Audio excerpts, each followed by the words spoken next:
मेरे बच्चे, आज मैं यह ज़रूरी संदेश तुम्हारे लिए लेकर आई हूँ, क्योंकि आने वाले दिनों में तुम्हें कुछ लोग मिलेंगे जो तुम्हें तुम्हारे मार्ग से भटकाने का प्रयास करेंगे, परंतु मुझे पूरा विश्वास है कि तुम अपने मार्ग पर अटल रहोगे।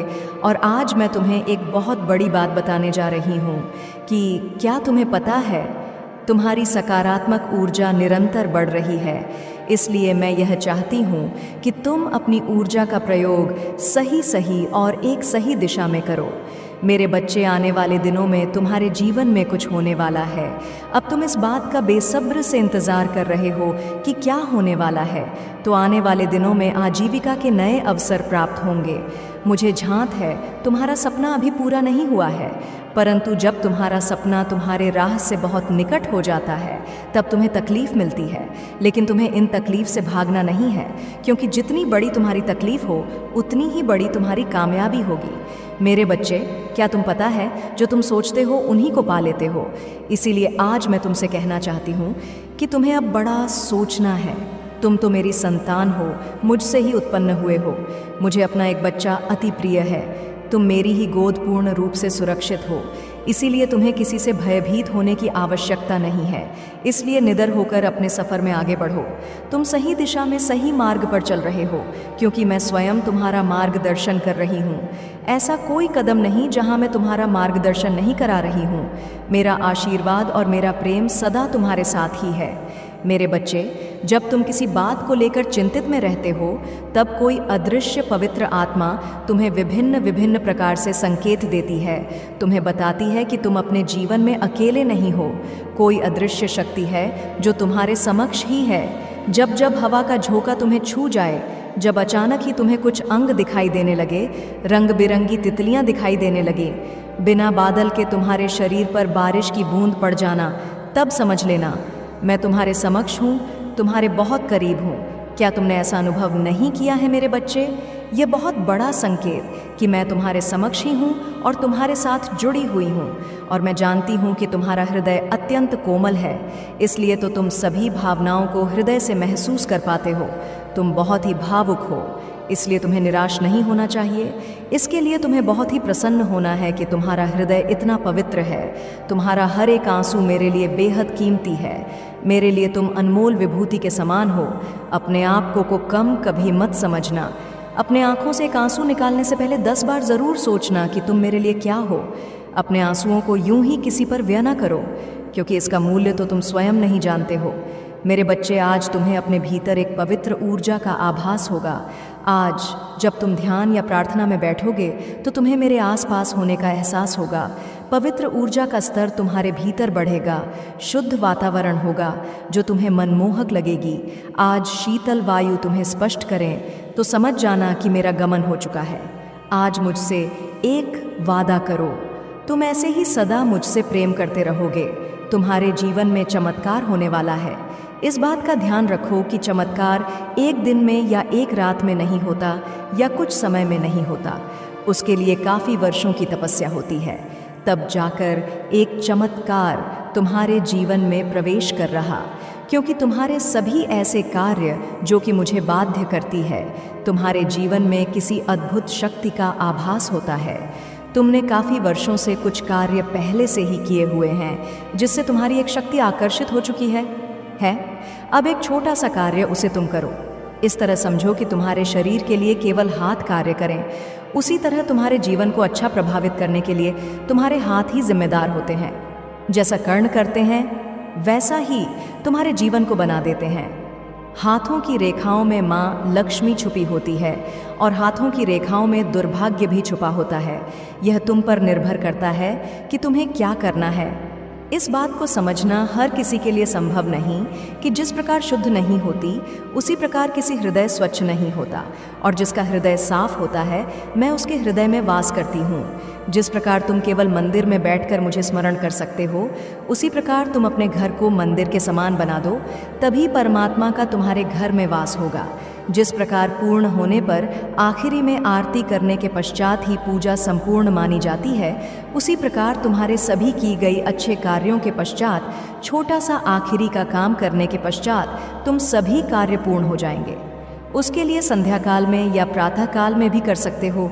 मेरी बहन लक्ष्मी जी मेरे साथ सदैव और मेरे समक्ष रहती है जब भी तुम मेरे पास आओगे, संध्या काल में या प्रातः काल में।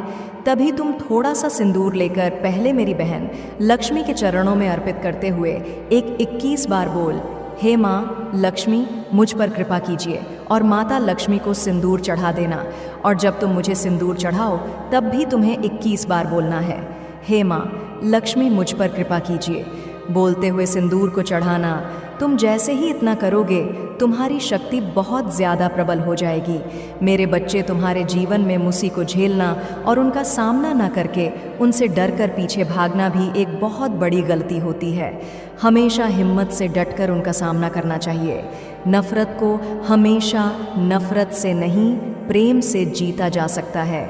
यदि तुमसे बात पर खरा उतरना ही होगा, मेरे बच्चे, सूर्य को निकलने से पहले ही जागने का प्रयत्न करना होगा, और उस समय तुम्हें स्नान करना अत्यंत आवश्यक होता है, क्योंकि यह समय कार्य करने से बहुत ज़्यादा शुभ होता है कि सुबह उठकर स्नान सही समय पर करने से तुम्हारी पूजा भी उस सही समय पर होती है। इसी सही समय पर मेरा आगमन हो जाएगा, मेरा आगमन हो, क्योंकि ब्रह्मा मुहूर्त के आसपास का समय बहुत ज़्यादा शुभ होता है, और उस समय यदि तुम पूजा करते हो स्नान के पश्चात, तो यह तुम्हारे घर में बसी दरिद्रता को समाप्त करता है, और घर में माँ लक्ष्मी निवास करती है। और स्त्री अपने परिवार का पूरा ध्यान रखे और अपने परिवार का मान रखते हुए और ख्याल रखते हुए यह एक कार्य को ईमानदारी के साथ निभाती है, तो उसके घर में से दरिद्रता दूर हो जाती है और माँ लक्ष्मी वास करती है। इसके साथ ही पति जिसके बच्चे और पत्नी दोनों को खुश रख पाता है, वह किसी पूजा से कम नहीं उसका, या कार्य जो माता पिता का ख्याल बेटा रखते हुए अपने माता पिता को खुश रखता है, उसके घर में कभी दरिद्रता वास नहीं करती, और माँ लक्ष्मी अपना स्थान वहाँ बना लेती है। जो समाप्त होने वाली वह ददता है, और तुम्हारा ऐसी बातों पर खरे उतरना बहुत ज़रूरी है जहाँ पर तुम्हारे घर में माँ लक्ष्मी का वास होगा। दरिद्र समाप्त हो जाएगी। इसके साथ ही तुम्हारे कुछ ऐसे कार्य करने से माँ लक्ष्मी वास करेंगी, और कुछ ऐसे कार्य जिनको रोकना होगा जिससे कभी भी तुम्हारे घर में दरिद्रता का वास ना हो। ऐसा कोई भी कार्य जिससे तुम अपने मन से नकारात्मक ऊर्जा को उत्पन्न करो या अपनी ओर आकर्षित करो, जिन्हें नहीं करना चाह। जैसे कि तुम में से बहुत लोग हैं जो मांस मरा और गलत चीज़ों का सेवन करते हैं, उससे अपने आप को रोकना चाहिए, क्योंकि उससे घर में नकारात्मक ऊर्जा वास करती है और तुम अपने घर में उपस्थित शक्ति को रुष्ट करते हो, नकारात्मक शक्ति को अपने घर बुलाते हो। जिस प्रकार तुम अपने मन को प्रसन्न रखने के साथ साफ सुथरा रखते हो, उसी प्रकार तुम अपने घर को भी साफ सुथरा रखो। तुम्हारे जीवन की सबसे बड़ी बाधा तुमसे दूर हो जाएगी, क्योंकि मेरे बच्चे, जब भी तुम चाहते हो कि तुम्हारे जीवन कुछ ऐसे चमत्कार वो जिन्हें देखकर तुम्हें खुशी हो, उसके लिए तुम्हें अपने घर गंदगी को समाप्त करना ही होगा। जैसे ही तुम्हारे घर से दरिद्रता जाती है तो तुम्हारे सारे बिगड़े हुए कार्य भी बनने लगते हैं और तुम्हारी किस्मत जगने लगती है। दिन दुगनी और रात चौगुनी तरक्की भी होने लगती है, और तुम जो जिस्म हो उसमें सफल हो जाते हो। मेरे बच्चे, शक्ति को महसूस करो और महसूस करके किसी कार्य को करो, तब तुम कोई भी कार्य करोगे तुम्हें सफलता मिलने में मेरी सहायता पाओगे। इसलिए जो बताई हुई बातें हैं उस पर विश्वास ही करना होगा, तभी तुम मेरी बातों पर खरे उतरो और दरिद्रता समाप्त हो जाएगी। क्या तुम अपने बारे में इतनी बड़ी बात जान हो? आज जान लो, तुम मेरे सबसे प्यारे बच्चे हो, तभी तो मैंने तुम्हारी प्रार्थना सुन ली है। मैंने तुम्हारे बारे में यह जाना है कि तुम्हारे हृदय में सभी के लिए केवल प्रेम ही है। तुम इस संसार के सभी व्यक्तियों के लिए अपने हृदय में केवल प्रेम और कृतज्ञता रखते हो। तुम्हारा मन बिल्कुल साफ और सच्चा। तुम्हारे जीवन में जो कुछ भी तुम्हें प्राप्त हुआ है, तुम उन सभी चीज़ों के लिए सदैव आभार व्यक्त करते आए हो। मेरे बच्चे, तुमने अपनी ज़िंदगी में इतने बर्ताव की वजह से तुम हमेशा उत्तम से उत्तम परिस्थितियों को अपनी ओर आकर्षित करते हो। तुम्हारे ऐसे व्यवहार की वजह से तुम सदा अपने जीवन में दुखों के बावजूद भी खुशी को ही चुनते आए हो। जो व्यक्ति अपने जीवन के अनगिनत दुखों के बावजूद भी खुश रह सकता है, अपने जीवन में कुछ भी कर सकता है, और ऐसे व्यक्तियों के जीवन में स्वयं ईश्वर उनके पथ पर आ जाने के लिए सहयोग देते हैं। मेरे बच्चे, सफलता तुम्हारे द्वार पर दस्तक दे रही है। तुम्हें बस द्वार को खोलना है। तुम अपने जीवन के प्रति कृतज्ञ हो और संसार के सभी जीवों के प्रति स्पष्ट प्रेम भाव रखते हो, और तुम्हारे सच्चे मन के ऐसे प्रतिपक्ष की वजह से तुम बड़ी ही सरलता से सभी पर विश्वास कर लेते हो। तुम स्वयं के जैसे ही सच्चाई सभी के मन में देखते हो। सभी को अपने जैसा ही मानकर तुम उनकी कई तरह से मदद भी कर देते हो। मेरे बच्चे, तुम्हें लगता है कि सभी लोग तुम्हारे विश्वास पात्र हैं, किंतु ऐसा नहीं है। सभी व्यक्ति तुम्हारे भरोसे के लायक बिल्कुल भी नहीं होते हैं। तुम्हें यह बात मानना आवश्यक है। तुम्हारे इसी विश्वास का गलत फायदा उठाकर वह लोग तुम्हारे साथ विश्वासघात करते हैं और तुम्हारा कई तरह से नुकसान भी होता है। मेरे बच्चे, तुम्हारे जीवन को लेकर जो सोच है वह बहुत अच्छी है। मैं इससे बहुत प्रसन्न हूँ, परंतु तुम्हें सदैव दूसरों पर विश्वास करने से पूर्व सतर्क भी रहना चाहिए। तुम्हें यह समझना होगा कि जैसे तुम संसार के सभी का भला सोचते हो, वैसे ही सोच सभी की नहीं होती। सभी ऐसा नहीं सोचते हैं। इस संसार में ज़्यादातर व्यक्तियों की सोच में कपट भरा हुआ है। तुम्हें ऐसे व्यक्तियों से बचकर रहना चाहिए। यह बहुत आवश्यक है तुम्हारे लिए। तुम्हें किसी भी व्यक्ति पर आसानी से विश्वास नहीं कर लेना चाहिए। किसी भी व्यक्ति पर विश्वास करने से पूर्व तुम्हें उस व्यक्ति से जुड़ी सभी बातों की अच्छे से जांच कर उसकी विश्वास पात्रता को सुरक्षित कर लेना चाहिए। तुम्हें स्वयं पर गर्व होना चाहिए कि तुम्हारे जैसे इस संसार में सच्चे और अच्छे व्यक्ति बहुत ही कम है। मेरे बच्चे, अब तो इस महिला ने बहुत ही ज़्यादा हद कर दी। वही कहते हैं कि सभी हदें जब इंसान पार कर देता है तो फिर हृदय को बिल्कुल भी ना तो शांति रहती है, ना ही तसल्ली रहा है, और ना कि वह इंसान चुपचाप बैठ सकता है। क्योंकि यह महिला जो ऐसे कार्य कर रही है कि कोई भी इसे माफ़ नहीं कर सकती है, इसे दंड भी भोगना पड़ेगा, और इसके जो कर्म है इसे लोगों के सामने बहुत ही ज़्यादा शर्मिंदा होना पड़े। क्योंकि मेरे बच्चे, जो इंसान सबकी नज़रों से गिरता है फिर वह कभी भी किसी की नज़र में नहीं उठ सकता, और इसका जो काम है इसको बहुत ही ज़्यादा गिराता चला जा रहा है। कोई भी व्यक्ति शीघ्र ही ऐसी बात को ना तो सोच सकता है और ना ही करने का प्रयास करता है। यह अपने दुश्मनों से बदला लेने के लिए लगातार ऐसे कार्यों को कर रही है जो कि जिसकी वजह से यह एक ऐसे खतरे में आ रही है जहां पर जिसकी वजह से इसकी बहुत लोगों के साथ दुश्मनी हो जाएगी, और हो भी रही है। क्योंकि मेरे बच्चे, यह थोड़ी सी द्वेष भावना के चलते, अपने हृदय में जलन के उत्पन्न के चलते लोगों के प्रति ऐसे कार्य कर रही है जिन लोगों से यह जलती है, जिन लोगों से चिढ़ी है। क्योंकि यहाँ पर अगर आपको यह संदेश मिला है, आप इस संदेश को सुन रहे हैं, तो निश्चित ही एक ऐसी महिला के बारे में यहाँ पर बात हो रही है। वह लड़की भी हो सकती है जो कि काफ़ी समय से कुछ ऐसे लोगों के प्रति कुछ ऐसे कार्य कर रही है जो कि साधारण इंसान से बिल्कुल हटके हैं।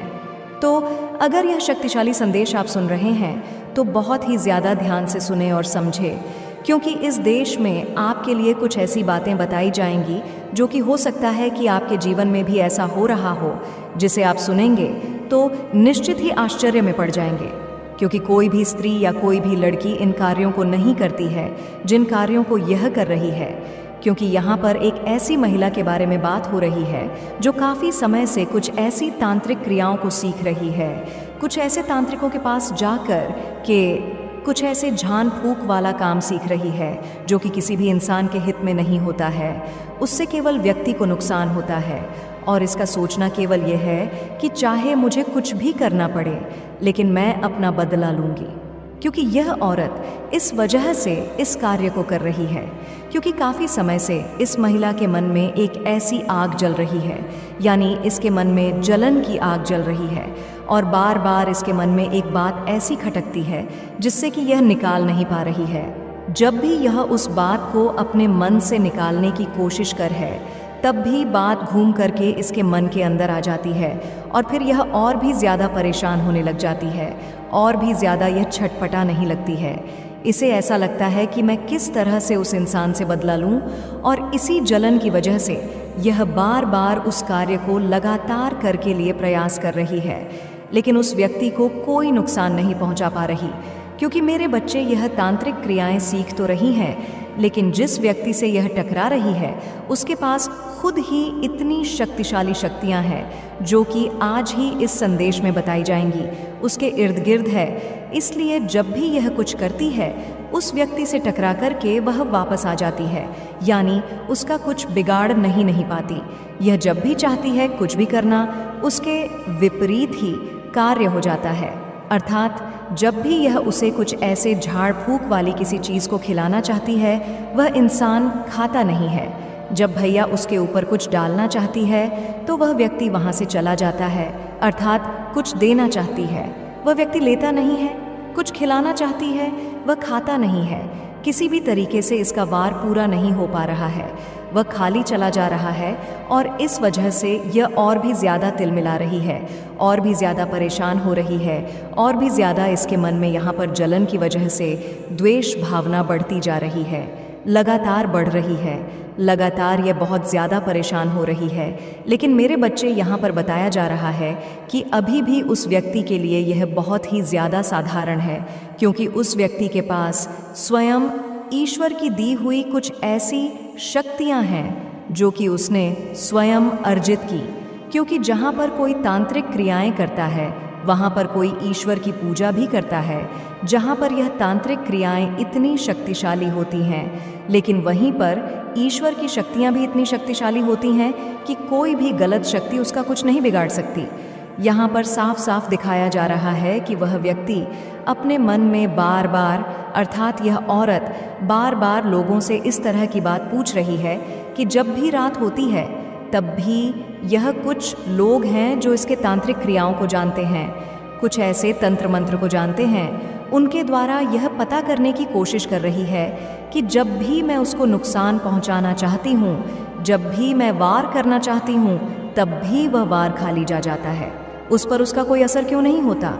और यहाँ पर उन लोगों को बहुत ही ज़्यादा ज्ञान बच्चे, वह तांत्रिक क्रियाएं तो जानते ही हैं, लेकिन उन्हें कुछ चीज़ों का आभास भी है, कुछ ऐसा ज्ञान भी है जिसके द्वारा वह इसे बता रहे हैं कि तुम जो भी उसका नुकसान करना चाहती हो, जो भी उस पर वार करना चाहती हो, वह इसलिए खाली जा रहा है क्योंकि वह साधारण इंसान नहीं है। वह एक शक्तिशाली व्यक्ति है जिसके पास ईश्वर की दी हुई शक्तियाँ हैं कि वह मंगलवार के दिन और अन्य दिन हनुमान चालीसा का पाठ करता है। वह किसी भी दिन को खाली नहीं जाने देता। वह गायत्री चालीसा का पाठ करता है। यह दोनों पाठ को करते हुए वह अपने जीवन में आगे बढ़ रहा है। यह दोनों मंत्र इतने शक्तिशाली हैं कि उसके जीवन में उसे सुरक्षा कवच प्रदान कर रहे। तुम जितना भी उसे कुछ नुकसान पहुंचाने की कोशिश कर रही हो, उतना ही वह व्यक्ति तुम्हारे उस वार से इसी वजह से बच पा रहा है, और इसी वजह से तुम्हारे सारे वार खाली जा रहे हैं। अब तुम्हें क्या करना चाहिए वह तांत्रिक बताएंगे। लेकिन यहाँ पर साफ साफ ये बताया जा रहा है कि इन तांत्रिकों के